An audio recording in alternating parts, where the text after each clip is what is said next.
Bonjour à tous. À une semaine du premier tour des élections régionales, France 3 Bourgogne et France 3 Franche-Comté bouleversent leur programme. Nous allons vous proposer 3 débats thématiques tout au long du week-end afin de mieux comprendre les enjeux du scrutin. Cet après-midi, à 15h20, on parlera d'environnement et de politique énergétique. Demain, dès 11h, nous débattrons de la politique économique et des projets en matière notamment de formation professionnelle. Mais d'abord, ce matin, les transports, c'est une des compétences phares des conseils régionaux. Cela représente près d'un quart du budget des institutions en Bourgogne et en Franche-Comté. On va en débattre avec nos invités et avec Éric Sicot. Bonjour Éric. Bonjour. Vous allez nous présenter les candidats sur ce plateau. Et à commencer par Françoise Branger. Bonjour. Bonjour. Vous êtes là pour la liste LR-UDI de Françoise Sauvadet. Vous êtes conseillère régionale sortante et ancienne députée du Doubs.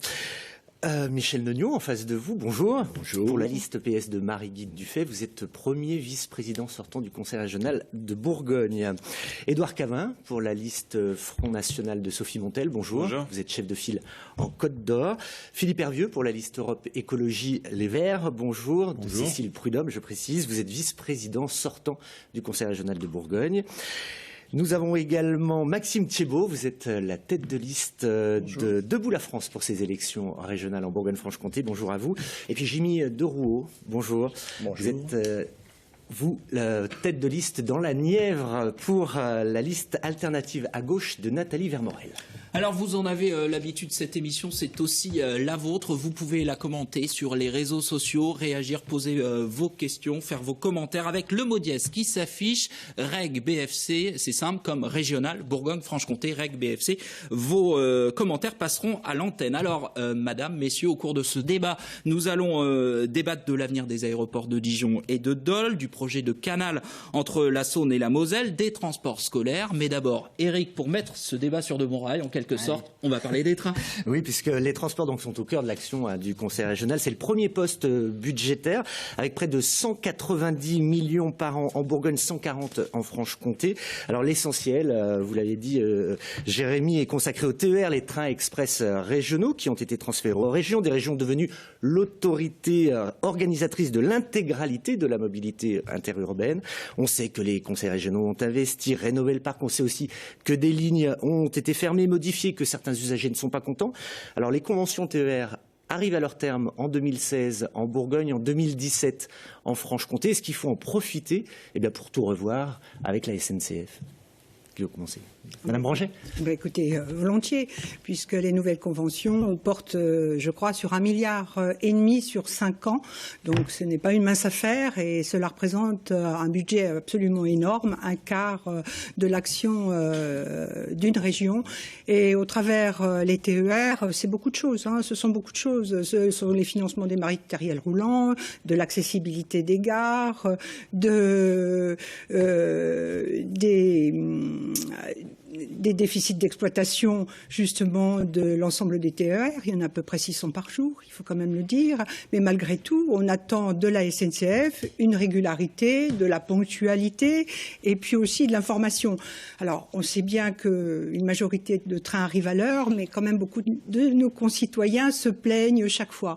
Et avec la SNCF, nous n'avons quand même pas beaucoup de marge de manœuvre puisque c'est le seul opérateur en France et que nous n'avons pas le choix. Et que aujourd'hui, les TER coûtent à peu près 20% de plus que chez nos voisins européens, par exemple les Allemands, quelquefois on peut dire même 40% sur certaines lignes.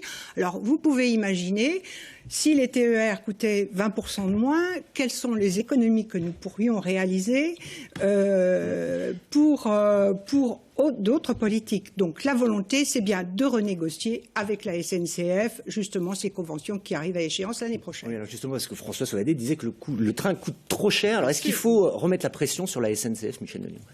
Vous avez dit quelque chose d'essentiel dans la présentation tout à l'heure. C'est que les choses changent. Nous ne sommes plus avec les compétences uniquement TER, avec 530 trains par jour, 200 cars. Nous sommes avec une compétence qui va nous échoir au 1er janvier 2017, qui est la compétence de l'ensemble de la mobilité. Et il faut parler de la mobilité plutôt que des moyens. Nous sommes dans une situation où les choses changent, où les habitudes de transport changent, et la problématique de la mobilité est à la fois une problématique sociale et une problématique environnementale. Un certain nombre de nos concitoyens n'ont pas de moyens de transport, n'ont pas de solution, ce qui les éloigne parfois de la formation, de l'emploi. C'est dans le budget des ménages un coût élevé. Et au niveau environnemental, on est à quelques jours de la COP21, et où effectivement là, il y a un enjeu fort en matière d'énergie et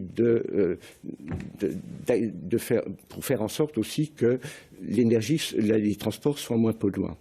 Donc on est dans cette logique-là, et par rapport à cela, il faut prendre les choses différemment de ce que nous avons fait.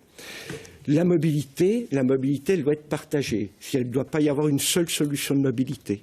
Il y a plusieurs solutions de mobilité qui s'enchaînent. La mobilité, elle doit être durable. La mobilité, elle doit être connectée. C'est-à-dire que c'est la chaîne de parcours qui est importante, et la SNCF ne s'y trompe pas au niveau national quand Guillaume Pépi a annoncé au début de l'année la volonté de faire une offre de service de porte à porte.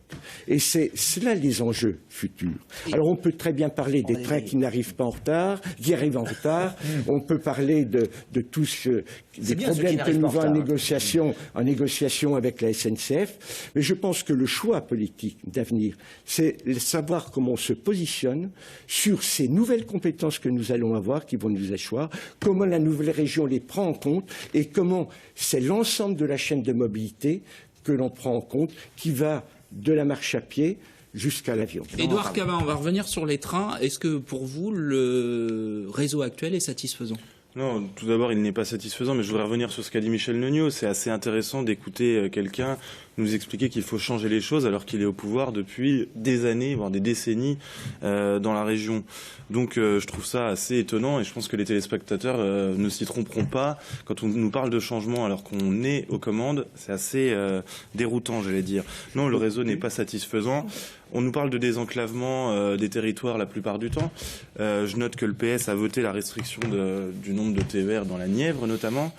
Donc on nous parle de désenclavement, mais c'est pas du tout la réalité qui est opérée aujourd'hui. Je pense notamment aussi à la voie unique qui s'exerce entre Dole, Pontarlier et Lausanne, qui crée des tas de retards, alors que les Suisses nous demandent de coopérer pour investir, pour qu'il y ait 2 voies de train, ce qui paraît la moindre des choses dans la période actuelle. En termes de transport, je pense qu'il est très important de parler de la sécurité des transports. Nous sommes favorables à la création d'une police régionale des transports, ce qui ne serait pas une chose unique en France. Ça a existé, ça a été testé dans des endroits différents, et ça fonctionne très bien. Je pense notamment aussi au TGV Rhin-Rhône, où on nous avait promis la création de 5000 emplois, et finalement c'est pas du tout le cas, parce que la plupart des travailleurs, une grande partie tout du moins, sont des travailleurs détachés venant de pays notamment de l'Europe de l'Est. Donc tout ça c'est un petit peu un vaste enfumage, et quand j'entends parler de changement, je pense que le seul changement qui est incarné aujourd'hui, c'est par la liste Front National. Oui, je voulais réagir parce que moi j'entends parler. Maxime Thiebaud pour Debout la France. J'entends parler de belles choses depuis tout à l'heure, mais les gens concrètement, quand ils prennent le train, ils voient quoi? Des rideaux dégueulasses, ils voient des rames qui sont sales, et je parle du Dijon Chalon-sur-Saône par exemple. Moi je l'ai pris aller-retour pendant 5 ans pendant mes études, bondé le matin à 6h du matin le lundi matin, bondé le dimanche soir à 19h. Et je peux vous dire une chose, monsieur Neugnot, c'est qu'avec les autres étudiants, on rêvait de vous voir pour vous dire, monsieur Neugnot, l'échelle de votre politique en termes ferroviaires. C'est inadmissible de voir qu'aujourd'hui, des jeunes de mon âge voyagent dans des trains plus vieux qu'eux. Et ça, c'est une réalité. Donc on peut parler de mobilité en termes généraux, monsieur Neugnot. Mais si concrètement le service public n'est pas assuré, avec une qualité, avec la Wi-Fi, avec l'électricité dans le train, comment voulez-vous que les gens l'utilisent? Et quand on parle des retards, je vois 9% de retard de plus de 5 minutes. Combien de fois des étudiants le vendredi soir, en voulant prendre le train Dijon-Chalon, se sont retrouvés bloqués à Dijon avec 1 heure d'attente avant d'avoir un véhicule de substitution, au moins un bus pour pouvoir rentrer chez eux? Ça, c'est des faits réels. Et moi, tout ce que je demande, c'est de la avant les faute belles promesses, de la SNCF ou de la région? Mais c'est de la faute de la SNCF parce que sa direction régionale doit agir, mais c'est de la faute de la région de ne pas se réveiller. Mais le problème, c'est que quand vous venez pas sur le terrain, vous prenez pas le train. Comment vous pouvez savoir ce qui se passe? Moi, je vois assez rarement des conseillers régionaux. On va finir le tour de table et on vous laisse débattre. Il est très important d'assurer un contrôle beaucoup plus strict de l'argent donné par la région à la SNCF. Il me semble que c'est la moindre des choses. Philippe Hervieux. Oui, sur cette question des transports, c'est sûr que il faut quand même comprendre qu'on subit aujourd'hui l'abandon d'une politique ferroviaire telle qu'elle était par le passé. On a mis tout sur le TGV, on a tout mis sur les routes. La région, d'une certaine manière, a suivi, puisqu'elle a mis beaucoup d'argent sur les routes pendant cette dernière mandature et puis pendant la précédente. Et du coup, on se retrouve, et je suis d'accord avec M. Thiébaut, on se retrouve aujourd'hui avec des trains qui sont vieillissants, avec des trains qui ne sont pas modernes et avec des lignes qui sont bondées à certaines heures. Donc il faut investir. Votre parti fait partie de l'exécutif sortant en Bourgogne et en Franche-Comté, donc vous êtes aussi responsable de ce bilan. On est responsable, on a toujours voté les budgets et on est solidaire de la majorité. Néanmoins, on n'a pas arrêté de dire qu'il fallait mettre beaucoup plus d'argent dans les TER, beaucoup moins d'argent dans les routes et qu'il fallait faire attention à cette nouvelle mobilité qui est en cours et qu'on n'a pas vu venir complètement. Mais ce n'est pas simplement une faute de la région, c'est aussi une faute de l'État qui, à un moment donné, a tout mis, encore une fois, sur les routes, sur les LGV. Et ça continue, puisque quand on veut faire le Lyon-Turin, ça nous touche un petit peu puisqu'on fait partie de l'association Lyon-Turin. Quand on veut mettre des milliards dans le Lyon-Turin, quand on veut mettre des milliards, on va parler tout à l'heure du Grand Canal, quand M. Sauvadet nous dit qu'il veut mettre des milliards dans le Grand Canal, ça veut dire qu'on ne va pas le mettre sur les trains.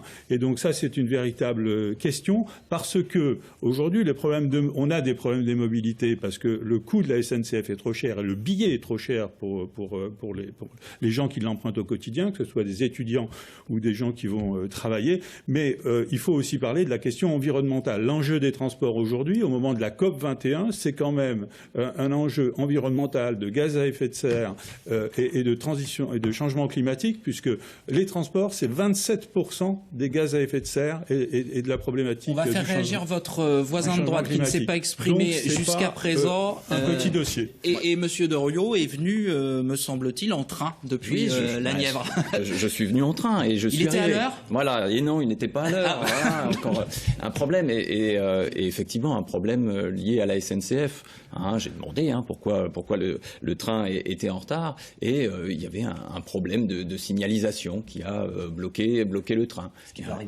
Ce qui peut arriver, bien sûr, mais a priori, ce problème n'était lié qu'à un manque d'entretien. Voilà, tout simplement. La SNCF, aujourd'hui, est tellement soumise à des contraintes de rentabilité, à la perspective de l'ouverture à la libéralisation, à la concurrence, qu'elle ne se comporte plus du tout comme un service public. Elle ne cherche maintenant qu'à faire des profits. Et en tout cas, l'enjeu maintenant, c'est qu'elle redevienne... C'est qu'elle redevienne une vraie entreprise publique chargée de véritables missions de service public. Et le rôle du conseil régional alors dans ce... Le rôle du conseil régional, si on peut revenir en arrière, c'est vrai qu'on est tout de suite parti sur les propositions et moi je veux bien parler aussi du bilan. Il y a deux régions. Vous êtes co-responsable d'ailleurs. Voilà, effectivement, puisque notamment c'est mon ami Jean-Paul Pinault du Front de Gauche qui était vice-président au transport. En Bourgogne. Et avant lui, en Bourgogne, bien sûr, oui. Et avant lui, Jean-Claude Lebrun, lui aussi communiste.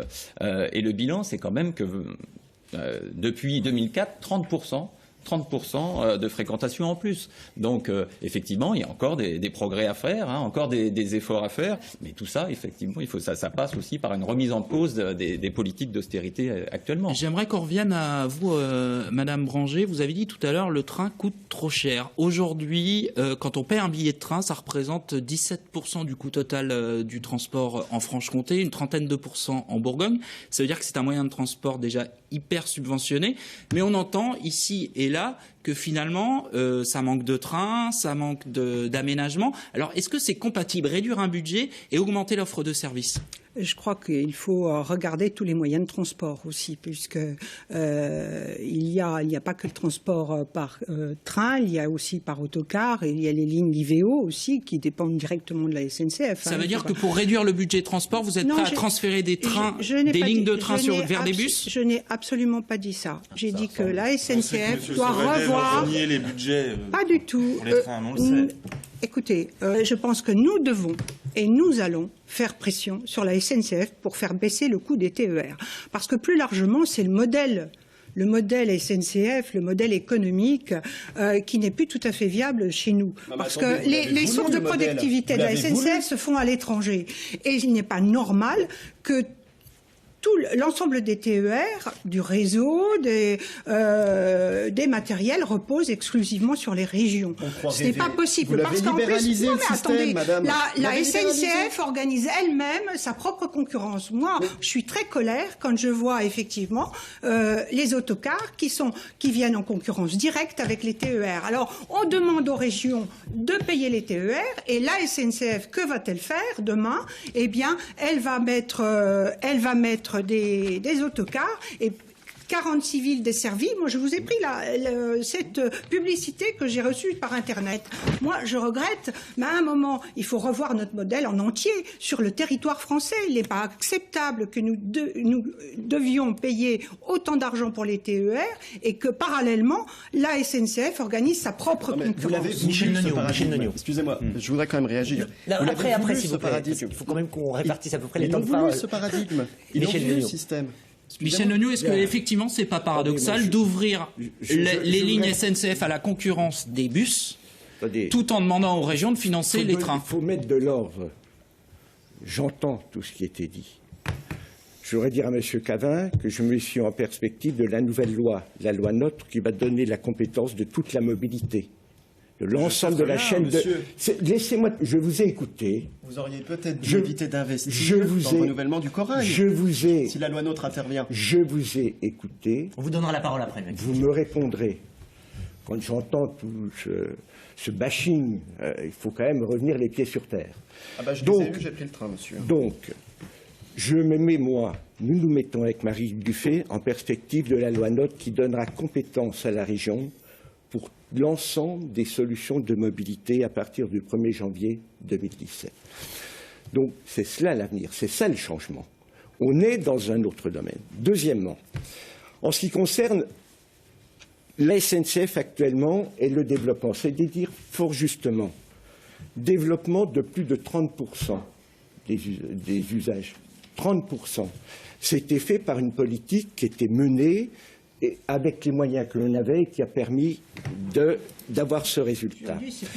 Troisième élément, madame, nous avons la compétence des TER depuis 2002. Vous ne pouvez pas vous retourner en disant c'est l'État qui doit faire. Assumons nos compétences, faisons-le et faisons avec les moyens que nous avons.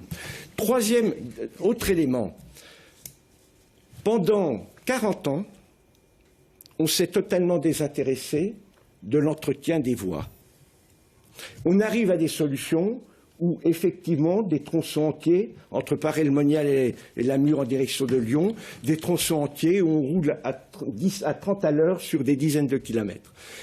Il y a un effort considérable qui est fait depuis 2 ans, avec une multiplication par 4 de l'ensemble des travaux sur les voies, qui amène énormément de perturbations. Monsieur et ils vont en amener encore beaucoup plus. Fait tourner la parole, s'il vous plaît. Maxime Thiebaut, vous souhaitiez réagir? Je voulais réagir et donner ces éléments-là.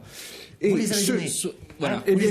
Maxime Thiebaut, quelle est notre solution alors? Mais quelle est la solution? C'est d'avoir une vraie logique. Là, on a vu investir 46,8 millions d'euros pour refaire le corail. Oui. Pourquoi vous l'avez fait avant la fusion des régions? Vous savez que vous allez scléroser la fusion des régions et que vous allez nous obliger à attendre 5 ou 6 ans avant de recommencer. Vous auriez pu attendre que la fusion se fasse, vous qui parlez de la loi NOTRe, vous avez tant voulu, avant d'investir. Le deuxième point sur lequel je veux intervenir, c'est le paradigme, c'est-à-dire la manière de penser le service public. La manière de penser le service public. Un service public, il n'est pas là pour être rentable, il est là pour servir le public. Et aujourd'hui, le vrai problème, c'est que vous, madame, vous, monsieur, vous avez signé les mêmes accords européens qui vous contraignent par l'obligation de libéraliser l'ensemble de nos services publics. Mais c'est pas au niveau de la Bourgogne-Franche-Comté qu'on va régler le problème. Après, ça se traduit localement. Et il faut assumer les décisions de ces partis politiques. Et il ne faut pas venir dire on va faire un meilleur service public si vous interdisez en France une logique de service public. Ça, c'est important. Il y avait quand même quelque chose dont on n'a pas encore parlé jusqu'à maintenant, qui s'appelait la taxe poids lourd.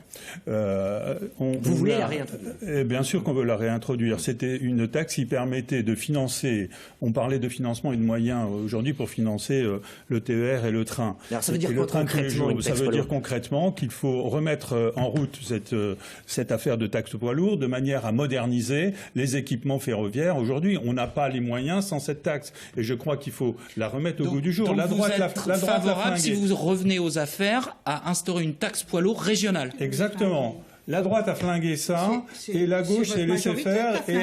Non. Oui, la gauche et la gauche a reculé sur cette affaire. Et c'est pour ça que nous voulons. Oui, mais c'est vous qui l'avez organisé. Il faut revenir là-dessus parce qu'on ne pourra pas continuer avec un niveau de fret mis sur les poids lourds. Comme c'est le cas aujourd'hui, on ne pourra pas continuer avec un niveau de service pour les particuliers dans les TER et pour les trains de tous les jours comme on est aujourd'hui. Donc il va falloir trouver des financements. Il faut arrêter l'hypocrisie. Ces financements ne pourraient être trouvés qu'au travers d'une nouvelle taxe poids lourd régionale qui serait mise en place assez rapidement. Oui, nous avons aussi d'autres propositions que celle-ci, parce que c'est central. On l'a vu, il y a besoin vraiment d'un financement pour le transport ferroviaire, et on pourra revenir aussi sur le fret. Et au front de gauche, on en a 4.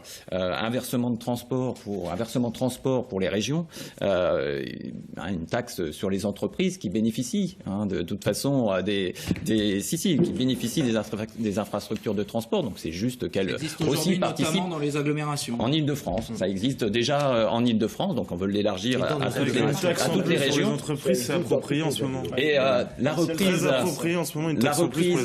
reprise par l'État de la dette aussi de Réseau Ferré de France, puisque en ce moment, Réseau Ferré de France paye 1 milliard d'intérêts tous les ans aux banques. Ce milliard d'intérêts, forcément, il n'est pas mis dans l'investissement sur le réseau. 44 milliards, monsieur. Troisième solution, la création aussi d'un livret A. Un livret A sur le transport, comme c'est fait déjà pour le logement. Et une dernière proposition faite par l'intermédiaire d'une proposition de loi, je le répète, la taxation des maxi-profits des autoroutes. On a offert les autoroutes à des grandes compagnies privées qui font 2 milliards de bénéfices par an. Et l'UMP et le PS les ont privatisés. Et voilà. Allez, un pourcentage là-dessus permettrait... Pour terminer, pour reprendre un petit peu sur les autoroutes, c'est vrai que c'est scandaleux. La privation... Parce qu'on vous entend beaucoup critiquer, mais quelles sont vos propositions en matière de transport alors? Alors, pour le cas de l'autoroute, là, c'est un petit peu complexe. Il faudrait renationaliser. Ça passera... non, il n'y a pas besoin de renationaliser. Ce sont des délégations de services publics. Et les concessions, vous pouvez... Renationaliser où on peut tout simplement récupérer les extraordinaires bénéfices que font ces sociétés, et non pas les investir en achetant des immeubles et en faisant de la spéculation immobilière, plutôt les réinvestir dans l'infrastructure. Édouard Cavin, justement, les investissements, vous êtes pour augmenter le budget consacré au TER ou pas? Et si oui, comment vous le financez? Oui, il faut augmenter le budget consacré au TER, et notamment il ne faut pas supprimer des voies comme c'est le cas aujourd'hui. Un entretien doit être optimisé. C'est totalement faux. Dans vous l'avez voté pour la Nièvre notamment. Dans le contrat de plan État-région. Vous l'avez voté pour la Nièvre notamment avec la suppression de train. Il y a les 2 contrats de plan État-région. Il y a un volet SNCF qui est très important. Pas vous citer tout, mais en revanche, ça passe évidemment. Il y a un volet SNCF qui est très important. Des relations avec la SNCF qui se sont dégradées, et c'est très important d'avoir des relations beaucoup plus saines, mais avec un contrôle beaucoup plus strict au niveau de ce qui est fait par la SNCF aujourd'hui. Mais le contrôle avec la SNCF, il a lieu. Mais pas assez. La preuve, on a parlé de tous les chiffres très court, un seul chiffre. Si nous avions laissé filer la convention Bourgogne, la contribution d'équilibre serait aujourd'hui de 175 millions. Elle est à 142 millions. Il y a donc eu un travail qui a été fait, très fin avec la SNCF, et ce n'est pas forcément en mettant des trains partout que l'on répond aux besoins, c'est en mettant les bons trains au bon moment. Mettez plus de trains sur le projet, s'il vous plaît. Je vais vous dire, monsieur Neugnot, vous soutenez quand même une candidate qui est sortante en Franche-Comté et qui était à la manœuvre. Et justement, les contrats d'objectifs qui ont été acceptés par la région Franche-Comté ont augmenté d'une manière exponentielle chaque année, c'est-à-dire de 4 millions d'euros, et je trouve, moi, personnellement, qu'on ne les a pas suffisamment négociés. Donc, ce bilan-là, si vous voulez le transposer à la grande région, ben moi je suis pas tout à fait Vous pensez que d'accord. François Chevalier sera un meilleur négociateur que Marie-Guy Dubuisson, c'est ça? Nous Vous n'allez serons pas meilleurs m'opposer avec négociateurs Marie-Guy avec la SNCF parce qu'il faut faire pression avec la SNCF. Il faut effectivement payer un peu moins cher les TER. Vous savez quand même que les recettes, c'est quand même pas grand-chose dans un budget qui fait quand même 331 millions d'euros. Les recettes représentent assez peu de choses malgré tout. Le budget c'est 320 millions total du service et les recettes c'est 98 millions. Oui, non mais je suis d'accord, mais c'est à peu près 220 millions de déficit d'exploitation. Donc il faut revenir à des choses raisonnables et essayer d'avoir pour nos concitoyens effectivement une offre régulée et plutôt avoir. Madame, messieurs, on descend du train, s'il vous plaît. On descend du train, on va monter en avion. Eric, on change de thème. Mais une tarification unique et essayer de voir l'autre gros dossier avec les autocars aussi, parce qu'il faudra quand même rationaliser Françoise Branger, Michel Meunion, on arrête. S'il vous plaît, personne ne vous entend. Personne ne vous entend, s'il vous plaît. Allez, on passe à l'autre gros dossier transport. C'est une question de volonté. Allez, l'autre gros dossier transport de cette campagne, c'est l'aéroport de Dole, dans le Jura. Pour résumer, celui de Dijon, après de gros investissements du conseil régional, s'est écrasé, on peut le dire comme ça. Et Dole a pris son envol avec des lignes low cost très largement financées par le conseil départemental du Jura. Aujourd'hui, le conseil départemental souhaite que cet aéroport soit géré par la nouvelle région. Alors, est-ce qu'elle doit le faire? Est-ce que le conseil régional de Bourgogne-Franche-Comté doit financer des lignes low cost, notamment, et des départs en vacances, finalement, pour nous autres, bourguignons et francs-comtois? Françoise Branger, je veux bien répondre, puisque cet aéroport qui est quand même au centre de la grande région, moi je pense qu'il a vocation à être aéroport international et justement à rendre service à nos concitoyens. On le voit bien, les passagers ont augmenté chaque année, on arrive à une belle fréquentation, c'est bien qu'ils répondent à un besoin. Donc nous finançons des TER, nous finançons une offre de transport. C'est effectivement par avion, mais je pense qu'il a son utilité et justement nous sommes au cœur de l'Europe, nous devons avoir un rayonnement européen. Donc au-delà de ça, nous allons financer. Madame Dufay a toujours été plutôt évasive. Une année on finance, on donne 150 000 euros, l'année suivante 300 000, l'année suivante absolument rien. C'est quand même pas très très logique dans le fonctionnement. Donc je ne sais pas ce que vous souhaitez faire, mais en tout cas nous souhaitons apporter notre soutien. C'est vrai que Madame Dufay, Monsieur Perny, l'ancien président du Conseil général, n'ont jamais été capables de travailler ensemble. Ouais. Et ça a créé une vraie gabegie financière. L'aéroport, il a un intérêt. Néanmoins, il faut concevoir que ce n'est pas comme Lyon-Saint-Exupéry. Il y a la souris et l'éléphant. Donc il faut rester dans un cadre régional. Et l'important... C'est le 39e, malgré l'augmentation du nombre de passagers, c'est le 39e aéroport français, Dole. Oui, mais ça n'empêche pas qu'il faut bien rester... Non, mais je replace parce que... Voilà. Mais il faut bien rester dans une logique quand même d'échelle. Et moi, je pense qu'il a un intérêt sur le point de vue touristique, mais aussi sur le plan du développement économique. Les Suisses sont en recherche de foncier pour s'installer. On pourrait développer une ligne entre Lausanne et Doltavo. C'est très intéressant, mais il y a un vrai audit qu'il faut. Et là, il y a une gabegie financière, 4 millions d'euros par an. C'est inadmissible et c'est de la faute des socialistes. Philippe Hervieux, alors vous êtes battu contre le projet de Renaissance, qu'on a appelé Renaissance pour l'aéroport de Dijon. Ça a été un échec du conseil régional, cet aéroport de Dijon. Bien sûr. Vous parlerez après, monsieur Netieux, s'il vous plaît. Philippe Hervieux, est-ce que vous soutenez cet aéroport qui, c'est vrai, connaît une fréquentation croissante? Bien sûr que non, mais on s'est battu contre l'aéroport de Dijon, on se battra contre celui de Doltavo pour deux raisons. La première, pour des raisons écologiques. Là, on continue de raisonner aujourd'hui au moment de la COP 21. C'est-à-dire qu'au moment où on est en train de se dire le climat risque de changer de manière considérable, on ne pourra pas revenir en arrière, on va assister à une acidification des océans, une montée des eaux, à des réfugiés climatiques en nombre et par millions, et nous on continue la droite visiblement continue de réfléchir comme avant, c'est-à-dire qu'on développe un aéroport international. On ne fait pas Marrakech-Dole en train. Non mais ok.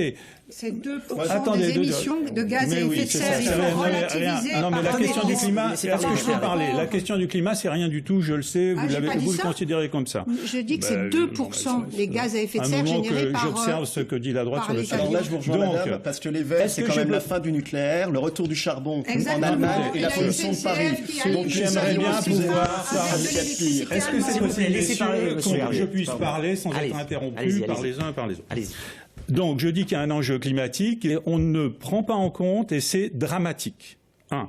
2. Sur la question du modèle économique. Il n'y était pas à Dijon. On nous avait promis en 2005 200 000 passagers en 2015. En 2011, on en avait 40 000. Quel est le groupe politique qui a toujours dit que le modèle économique n'y était pas? C'est-à-dire qu'on n'était pas dans un bassin de population suffisant pour faire fonctionner l'aéroport. On a été le seul, et pendant des années, et pendant pratiquement une décennie, à dire attention, le modèle économique n'y est pas. Et c'est pour ça que l'aéroport de Dijon a échoué et s'est cassé la figure. L'aéroport de Dole, j'ai pas fini. L'aéroport de Dole, c'est pareil. Une question quand même. Est-ce qu'une région comme la Bourgogne-Franche-Comté, qui souhaite être attractive économiquement, peut se passer d'un aéroport? La région Bourgogne-Franche-Comté va être la plus petite région de l'ensemble des 13 régions, avec un PIB très faible. L'attractivité économique qu'elle doit développer, on ne doit pas singer les gros, on doit trouver un nouveau mode de développement. On a une région qui a des particularités, qui est peu dense, qui a une richesse faible, mais qui a beaucoup d'atouts. Et c'est ces atouts-là qu'il faut développer, et on ne pourra pas mettre tout notre argent sur tous les sujets. Il faut développer les trains du quotidien, il faut remettre en place des lignes, il faut réinvestir dans les trains, il faut réinvestir dans l'intermodalité. On ne pourra pas en même temps tout faire. Alors, je sais qu'on est dans une période électorale où on peut tout promettre, sauf qu'on ne pourra pas tout faire. J'ai encore une chose à dire, c'est que... Oui, non, mais c'est que cet aéroport de Dole, c'est le même sujet. On n'y arrivera pas. Et puis, il y a quand même une troisième chose qu'il faut dire ici, c'est que le low cost, aujourd'hui, avec des compagnies que je citerai pas, mais c'est quand même un modèle social qu'on ne peut pas accepter. On ne peut pas accepter le modèle social de Ryanair, par exemple, où les hôtesses de l'air, je lisais un bouquin qui a été fait par une hôtesse de l'air récemment, où, en fait, elle est payée sur 35 heures et elle en fait 70. Donc, je crois quand même qu'il faut se poser ces questions-là. Édouard Cavin, la différence de M. Hervieux, nous sommes tout à fait prompts à financer le transport aérien et nous pensons même qu'il est indispensable pour la pratique. Poids lourd et vous êtes pour les aéroports. Laissez-moi parler, je vous ai écouté. Vous reprochez les gens de ne pas vous écouter. Non, je ne vous ai pas coupé moi-même. Je ne vous ai pas coupé. Ah, j'ai cru. Laissez-moi parler. Non. À côté.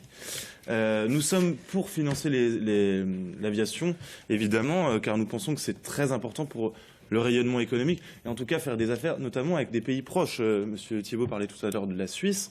Effectivement, on peut éventuellement faire des coopérations très importantes avec la Suisse. Alors, je note que Monsieur Sauvadet a totalement lâché l'aéroport de Dijon, tout comme le conseil régional, etc. Vous étiez favorable au maintien des deux aéroports? C'était pas possible. Alors, pas forcément les deux, mais pas forcément en lâcher un comme ça d'un coup, alors qu'il y avait eu plus de 50 millions d'euros d'investis dedans quand même. C'est ça le problème. Quand on investit 50 millions d'euros, à peu près ça. Quand on investit 50 millions d'euros à perte, on ne peut pas se permettre de tout abandonner comme ça du jour au lendemain. Surtout qu'il y a des terrains très importants au bord de l'aéroport de Dijon. Mais est-ce qu'on peut laisser deux structures à quelques kilomètres l'une de l'autre? Alors c'est très complexe, je suis assez d'accord. Il faut faire un audit extérieur, notamment par des cabinets qui sont spécialisés au niveau des aéroports, etc., pour voir ce qui convient le mieux.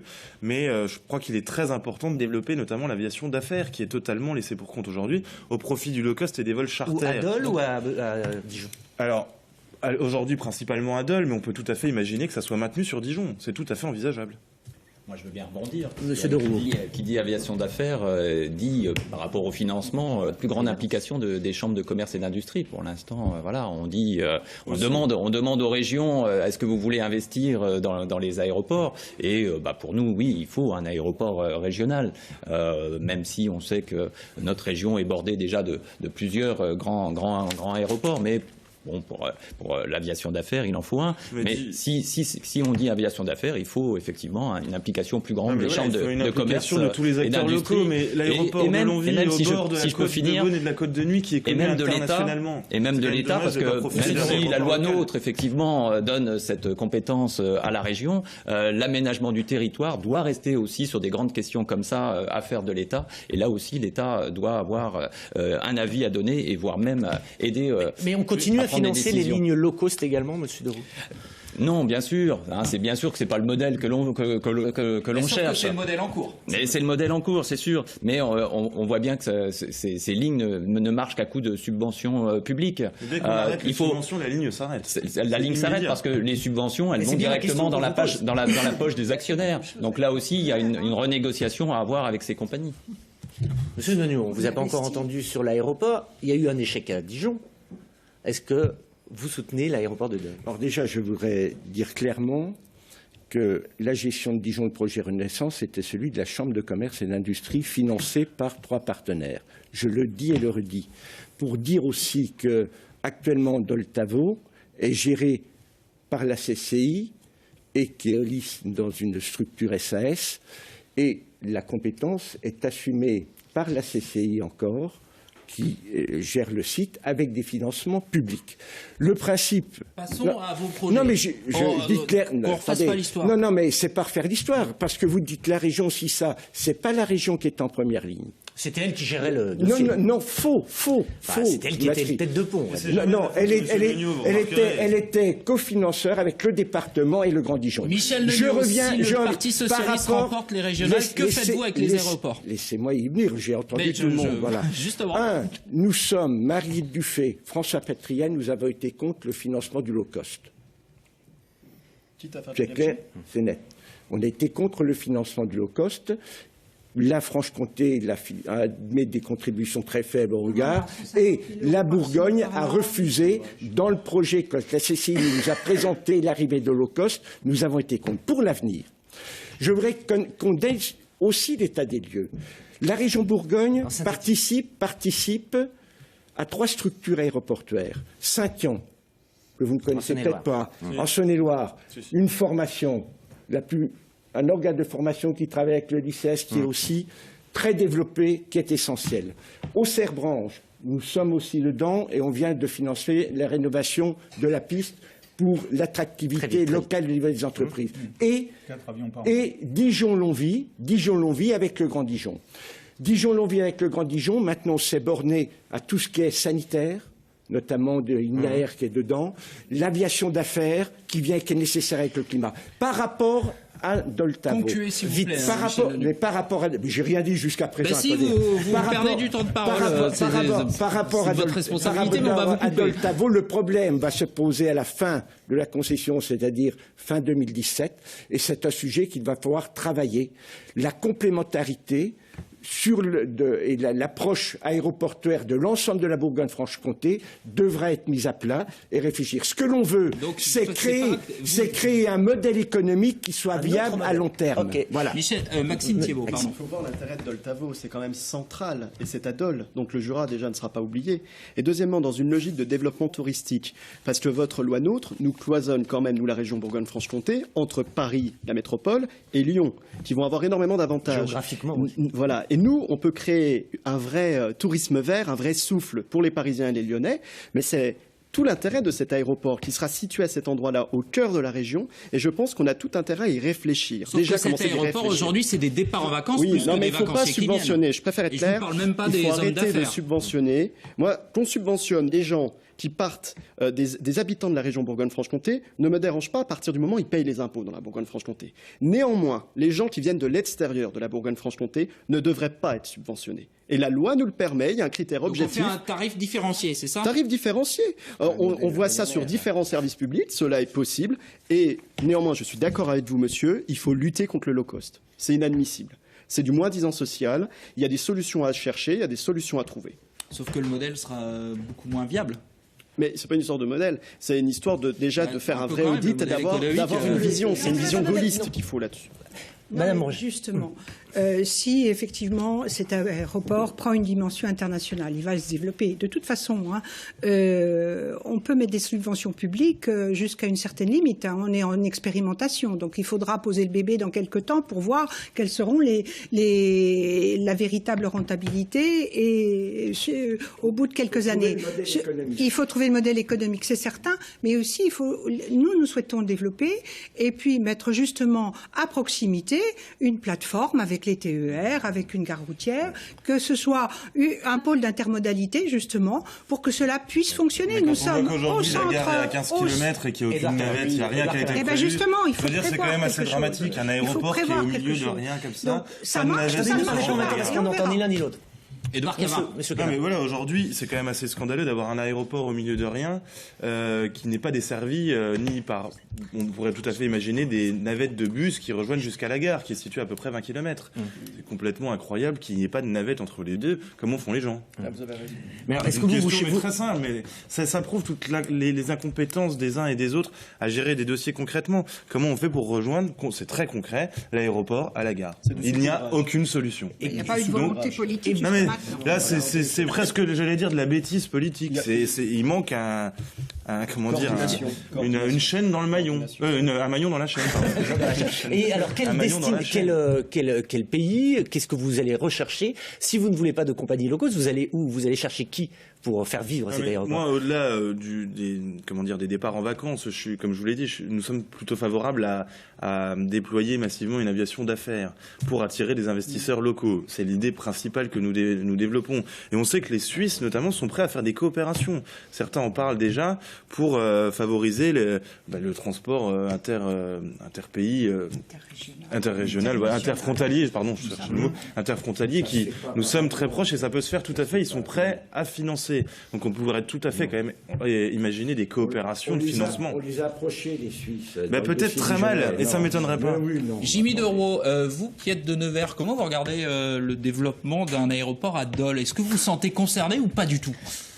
Déjà, dans votre présentation, vous aviez dit que c'était un gros dossier, l'aéroport. Et nous, ça nous interroge, ça, déjà. Parce qu'effectivement, en termes de voyageurs, pour l'instant, c'est quand même pas le dossier. C'est un dossier polémique, primordial. en tout cas dans la campagne. Voilà, polémique. Je préférerais ce mot-là. Je crois qu'on s'est rendu compte que vous n'étiez pas tout à fait d'accord et que vous n'aviez pas tout à fait les mêmes projets pour ces aéroports. Oui, c'est vrai. Maintenant, nous l'avons dit, il faut quand même un aéroport régional. Et on étudiera effectivement avec qui on peut le faire. Et s'il y a des compagnies qui veulent bien venir s'installer, on essaiera de voir avec elles comment on fait. Ça a déjà été fait dans le développement au moment où le département a relancé cet aéroport de Dole.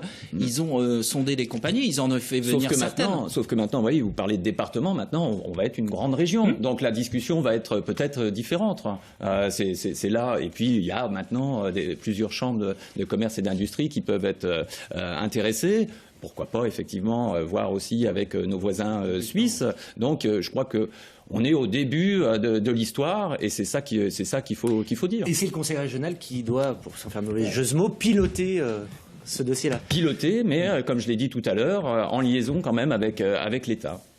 Et les organismes régionaux. Voilà. D'accord. Il faut quand même revenir un peu à la loi, qui ne permettra pas à l'avenir d'avoir un déficit sur de low cost s'il n'est pas compensé par des recettes d'exploitation de l'aéroport. Il faut se remettre dans ce contexte-là. Moi, je veux bien tout entendre, mais revenons aux réalités. On a un certain nombre d'années pour justement faire le bilan. Voilà. Et on a 3 ans pour traiter le sujet, mais il ne faut pas y aller en disant il y a qu'à, il faut qu'on... Voilà. Alors, moi, ce que je constate... C'est sûr que c'est plus facile de dire on va laisser faire. Allez, dernier mot sur ce sujet, monsieur. De toute façon, on verra après les élections. N'en parlons pas. On est face à la plus grande extinction des espèces qu'on n'a jamais connue en termes de biodiversité. C'est cet après-midi le débat sur l'environnement. On est face à la question du changement climatique qui est dramatique selon le GIEC et sur lequel il faut prendre des mesures. Voilà. Et deuxièmement, ça c'est la première chose. La deuxième chose, c'est qu'on n'a pas le modèle économique. Tous ceux qui ont essayé d'expérimenter quelque chose, que ce soit à Dole ou que ce soit soit à Dijon. Mais il faut savoir que l'ensemble des aéroports régionaux sont en déficit. Tous ceux qui ont essayé de financer les aéroports régionaux se sont cassés la figure. Et ce que j'entends, il y a quand même unanimité ici, c'est que tout le monde veut relancer les aéroports. On a compris que vous étiez contre. C'est vraiment j'ai l'impression qu'on est dans un aveuglement. Un autre dossier, parce que l'heure tourne vite. On en parle moins, mais il pourrait très vite devenir. Ça a déjà été évoqué dans ce débat. Exactement, la liaison fluviale avec le nouveau projet de grand canal ou de canal à grand gabarit. La droite est très favorable à ce projet. Alors, je crois qu'il ne faut pas parler de canal. Il faut parler d'abord de liaison fluviale et d'interconnexion de bassins. Oui, ça, excusez-moi, Françoise Branger, ça me fait beaucoup rigoler cette histoire. Il ne faut pas parler de canal, c'est parce qu'en fait, le mot est hyper connoté ici et qu'il y a une grosse polémique sur un grand canal. Mais, mais c'est un canal. On parle d'un canal, on est bien d'accord. Non, parce que souvent. C'est pas un débat, les habitants sont contre. Non, mais simplement, posez-leur la question, ça ira plus vite. Non, mais moi, je veux poser la problématique. Écoutez, vous nous avez parlé de la COP21. Oui. La COP21. Eh bien, quand même, les émissions de gaz à effet de serre sont générées quand même de l'ordre de 35% par les transports. Et à peu près, un peu plus. Et puis, les transports de marchandises sont extrêmement, il y a une 45 ou 49, je ne sais plus, % des transports. Il y a aujourd'hui, en France, 42 000 morts suite à la pollution atmosphérique due aux particules, etc. Donc, moi, je pose la question des transports de fret, parce que le transport de fret, la SNCF, notre opérateur national, ne veut plus en faire, on le sait, et on le voit bien, elle a divisé par deux largement tout ce qui est transporté par le fer.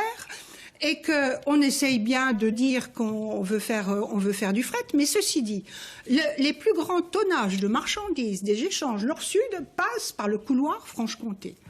À un moment donné, il faut quand même se poser la question. Alors, on a fait des infrastructures, on a fait le TGV pour le transport de voyageurs, mais qu'est-ce qu'on fait pour le transport de marchandises? Les Allemands nous annoncent le doublement du fret dans les années 2030, et aujourd'hui, moi, je pense que la voie d'eau peut être une possibilité pour le transport de fret, pas pour tout, bien évidemment, mais au moins pour accompagner l'augmentation du fret sur les routes, pour éviter que la voie d'eau, elle sert pas qu'au transport, elle sert à l'acheminement au cœur des villes également, mais elle produit de l'électricité, elle peut réguler les crues. Tout ça, on l'a complètement oublié. La France ne parle plus de fluvial et ne veut plus en parler. Elle a perdu la culture du fluvial. Eh bien, moi, je dis que non. Nos voisins européens sont encore sur ce schéma-là et ont encore et beaucoup de marchandises. Et il y a plus de 20% en Allemagne, en Belgique, etc. Je dis que simplement, il faut se réintéresser à la voie fluviale. Non, mais c'est quand même assez aberrant. Moi, j'ai l'impression que M. Sauvadet veut le retour de Mme Voynet en défendant ce projet. C'est quand même aberrant. On nous parle l'Allemagne. On voit plus de précise pour ceux qui n'étaient pas là à l'époque, Dominique Voynet était vraiment le grand promoteur de ce grand canal. Elle a fait sa carrière politique sur le sujet. Vous voulez le retour, mais ce que je veux dire, c'est que vous parlez de l'Allemagne. Mais où sont les produits français? Où est l'industrie française? À quoi va servir ce grand canal pour l'industrie française? À rien. Moi, je remarque une chose, c'est que l'on va. La plus forte en France. Elle est en train de mourir. Je vous rappelle quand même qu'Alstom a été racheté par General Electric. Ah oui, vous avez permis le rachat d'Alstom par General Electric. L'entrée des Chinois dans ce Monsieur Thibault, des Américains. Pour exporter ces turbines à gaz, ces nouvelles turbines à gaz. Mais les turbines, elles vont partir, vous le savez très bien. Monsieur Thibault, on parle du Grand Canal. Du Grand Canal. Alors, quel est votre regard sur ce sujet? Que c'est une gabegie financière, il va coûter très très cher, qu'il n'est pas utile. Je préférerais qu'on se concentre sur le ferroutage ferroviaire, qui me semble bien plus utile. Il existe. Mais on avait des échanges d'un canal. On doit pas. De toute façon, l'Allemagne passe maintenant par le nord. Elle passe de moins en moins par le sud. Il faut être très clair. Donc en réalité, on va faire un grand canal pour les Allemands et même pas pour les Français. Même pas pour les Allemands. Les Allemands n'ont pas besoin. Ils se servent de Rotterdam. Les Allemands n'ont pas besoin du tout de ce projet de canal complètement utopiste lancé comme ça un petit peu. Lancé un petit peu comme ça, de manière électoraliste par Monsieur Sauvadet. On sait pas trop pourquoi. Moi, je pense que c'est purement une lumière dans son esprit. Je dis, tiens, on va dire ça, peut-être que ça fera 2% de plus. À mon avis, ça fera 5% de moins. Peugeot n'en a pas besoin, l'Allemagne n'en a pas du tout besoin avec Rotterdam. Donc c'est complètement utopiste, c'est purement électoraliste. Et on va quand même pas détruire la belle vallée du Doubs, qui est magnifique, qui devrait être plutôt protégée. On ne parle pas de la vallée du Doubs, là, en l'occurrence. On ne parle pas de tracé. Oui, on ne parle pas de tracé. Il va passer où, le canal? Parce qu'on Monsieur Deroux, qui passait par là. Monsieur Deroux, vous défendez le fret ferroviaire, est-ce que vous êtes aussi favorable au transport fluvial? Bien sûr que je suis favorable au transport fluvial, mais là, en l'occurrence, ça a été dit, ça va coûter énormément cher, et c'est pas nous qui le disons, c'est la Commission Mobilité 21. Qui déjà, de toute façon, dans son rapport, a préconisé le fameux rapport Duron qui a hiérarchisé les infrastructures de transport. Qui a déjà repoussé à 2050 la possibilité de construire ce canal, qui a dit que ça construisait ça coûtait 17 milliards d'euros. Bon, voilà, gabegie financière, je retiens le mot. Et puis, il y a la question de la ressource en eau aussi. Vous dites que ça va produire de l'électricité, etc. Mais ça va surtout aussi beaucoup coûter en eau. Et donc, pour moi, c'est pas le sujet aujourd'hui. Donc, effectivement, il faut revenir au fret ferroviaire. Et quand vous dites que la SNCF s'en dégage, il y a dans notre région... Mais on a vu des échecs déjà. À Périgueux, la plateforme multimodale, elle ne fonctionne pas. Mais des échecs parce qu'on ne finit pas. Il reste la VFCEA à finir. On n'a pas encore parlé aujourd'hui, je voulais en parler tout à l'heure, on n'a pas parlé de la VFCEA aujourd'hui. D'avoir ferré Centre Europe Atlantique qui part de Nantes et qui peut aller jusqu'à Bâle. Il reste plus que 160 km à faire. Tout a déjà été fait avant Nevers et tout a été fait après Chagny. Sauf qu'il y a une réalité aussi en France aujourd'hui. On met de plus en plus de camions sur les routes et de moins en moins de produits sur les trains pour le fret ferroviaire. C'est ça aussi la réalité française. Si cette ligne-là était finie, on remettrait des marchandises sur la voie ferrée de Nantes jusqu'à Mulhouse. On peut ensuite avoir le corridor pour aller jusqu'en Méditerranée. Ce train pourrait atteindre donc des ports qui existent déjà dans notre région, c'est Pagny, à côté d'ici, pas très loin, et à partir de ce port-là atteindre la Méditerranée. Philippe Hervieux.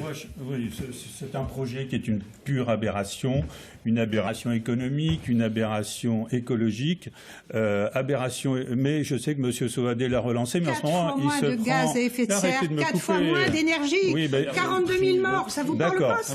Alors attendez, je vais vous répondre. M. Sauvadet a décidé de se transformer en Père Noël en ce moment. Donc, on sait tous que les subventions des collectivités baissent, et lui, il dit il faut relancer le Grand Canal, alors que ce Grand Canal, on sait que, grosso modo, que ce soit la branche par la vallée du Doubs, que ce soit Saône-Moselle, ça coûtera à peu près 25 ou 30 milliards d'euros. Alors, je ne sais pas où est-ce qu'il va les trouver, mais bon, sauf si... Des projets européens financés en majorité vous êtes un tout petit peu pénible, je vous le dis, parce que moi, je sais faire, je sais couper. On perd 10 milliards d'euros par an de financement de l'Union européenne. 10 milliards. Elle fait l'unanimité contre elle, donc du coup, elle essaie de répondre. Aberration économique, aberration budgétaire, mais aussi aberration écologique. Si on passe par le Saône-Moselle, on va avoir des péniches qui vont être obligés de franchir environ une vingtaine ou 22 paliers sur 200 km. C'est une pure aberration. Et moi, je voulais dire à madame qui représente les Républicains, il y a quelque chose de très très simple, vous savez, c'est le train. Ça coûte beaucoup moins cher et c'est beaucoup plus écologique et ça émet encore... Ça ne marche pas. Encore une fois, le fret mais ça ne marche pas parce qu'on ne met pas d'argent dessus. Si on mettait de l'argent dessus, on parle de l'EVFCEA qui n'est pas électrifié. Aujourd'hui, monsieur qui est venu depuis... des lignes ferroviaires.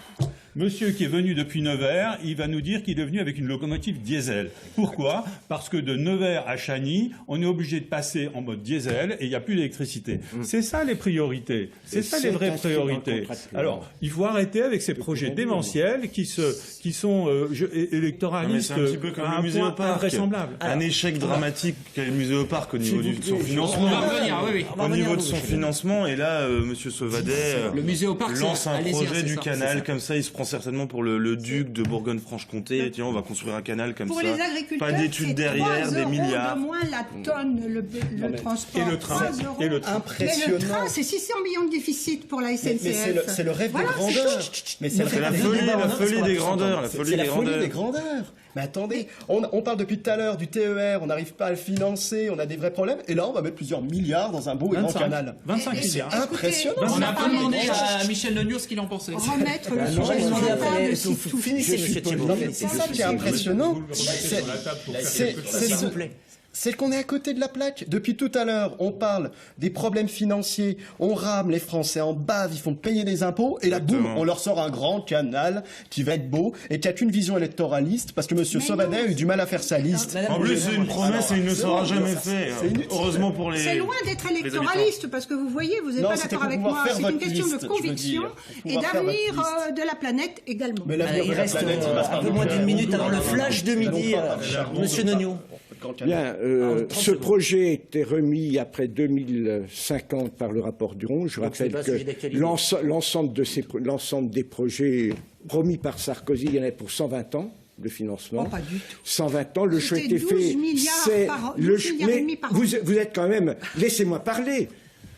Le choix a été fait de faire Seine-Nord et d'abandonner celui-ci pour le moment. Nous sommes dans une association qui est l'association Seine-Moselle-Rhône pour étudier. Ça ne se fera pas avant 2021. Par contre, la BFCEA se fera avant 2021 au niveau de l'électrification. Donc, M. Sauvadet a une constance, déjà en 2010, déjà en 2004. Par contre, il a abandonné les canaux de Bourgogne. Merci. Merci, Michel Legnaud. Non, on va laisser la place à l'information. Il est quasiment midi, donc on va se retrouver avec le flash d'information en Bourgogne et en Franche-Comté. Et on poursuit le débat juste après. On va continuer à parler de transport, notamment des transports scolaires. À tout à l'heure.